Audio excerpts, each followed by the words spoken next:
The air inside the studio was electric even before the lights went up, with Stephen Colbert pacing through his usual pre-show routine, cards in hand, witty remarks already forming behind that familiar smile, but tonight was different, not just because of the guest, but because of the unspoken tension that had been building all week leading up to Karoline Leavitt's appearance.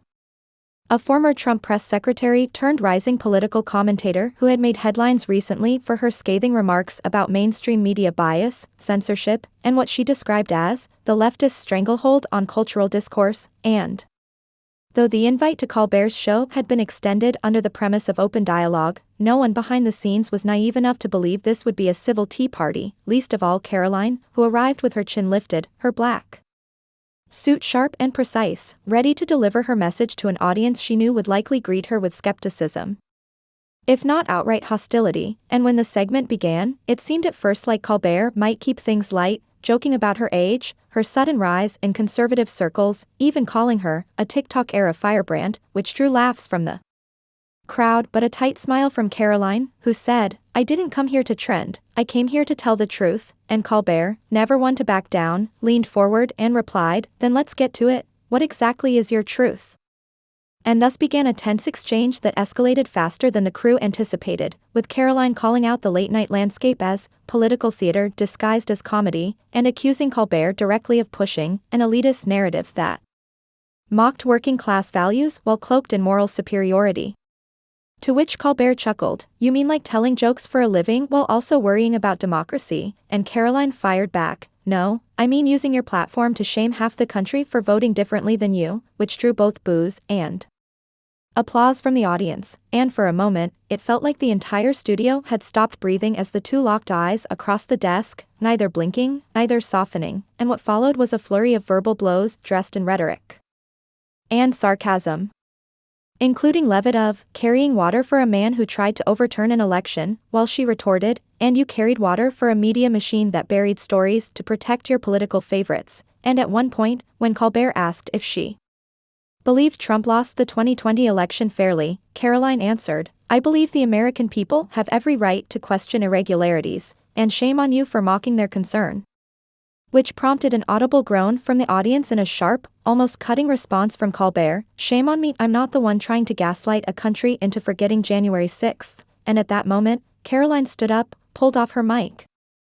and said, "This isn't conversation, this is ambush under studio lights," and though Colbert tried to interject, she waved him off and added, "You don't want guests, you want villains to punch," before turning and walking off the set to stunned silence,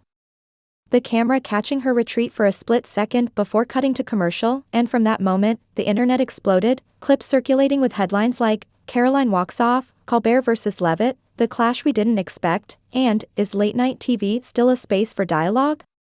With conservatives praising Karoline for standing her ground and liberals accusing her of crumbling under basic scrutiny, while the show's official account posted a carefully edited version of the segment that left out the abrupt exit, prompting even more speculation and accusations of selective editing. And within 24 hours, Karoline appeared on several right-leaning podcasts and news outlets, declaring that she had been set up for spectacle, not substance, while Colbert, ever the satirist, opened his next monologue with, "I had a guest last night, she left early, I guess free speech has a curfew," which drew laughter but also criticism for what some saw as dismissive sarcasm in the face of a real media failure to foster constructive debate. And behind the scenes, executives debated whether to tighten future guest screenings, as staffers admitted that while conflict had always been part of the show's DNA territory, not because of the politics but because of the breakdown in basic human exchange. And meanwhile, Karoline's walk-off only boosted her profile, leading to new followers, new speaking invites, and a sudden branding as the voice they tried to silence, a label she leaned into during speeches at conservative think tanks and youth summits, while liberal commentators continued to dissect every word she and Colbert exchanged, arguing over who was right, who. The days that followed Karoline Leavitt's walk-off from Stephen Colbert's set weren't marked by silence but by a carefully orchestrated surge of response that felt less like public reaction and more like a cultural tremor.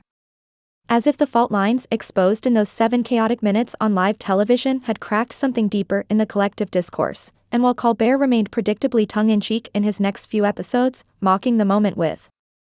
snarky one-liners and inviting comedians to reenact the walk-off as exaggerated melodrama, Something in the audience reaction told a more complicated story, because even among his usual progressive viewers, a growing number began to question whether entertainment had entirely devoured substance, whether the environment on these shows still allowed for any kind of uncomfortable honesty that wasn't pre-approved by the ideology of the room. And Karoline, for all her polarizing views and conservative fire, became the unlikely face of that question, her name suddenly not just trending among political influencers but whispered across campuses, coffee tables, and media panels by people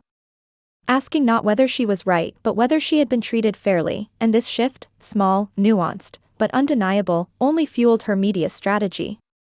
As she began appearing not just on right-wing platforms like Newsmax and Breitbart but was now being invited to more neutral podcasts and moderated town halls where her presence guaranteed heated viewership, and yet, for all the attention, she remained largely silent about Colbert himself, refusing to re-engage in a back-and-forth that she called predictably juvenile, instead pivoting to broader talking points about media elitism, ideological gatekeeping, and what she dubbed the culture of curated outrage, and by the second week after the incident, she had launched a new initiative called The Uninvited Table, a digital panel series hosting conversations between people from opposing political ideologies without moderators or applause signs, which drew initial skepticism but quickly went viral when her first episode, featuring a retired Obama strategist and a libertarian economist, racked up over 3 million views in 48 hours. And though critics still doubted her motives, few could deny the momentum she was building, not as a partisan firebrand but as someone repositioning herself as the anti-pundit pundit, and this growing influence soon attracted the attention of larger media organizations, with one surprising moment occurring when NPR invited her to appear on All Things Considered to discuss the breakdown of civil debate in modern discourse, and while her answers were calculated, precise, and media-trained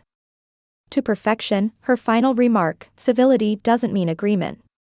It means not clapping when someone else is cornered, landing across social media with thunderous resonance, shared by both supporters and critics alike, because in that sentence she had articulated the very discomfort that many felt watching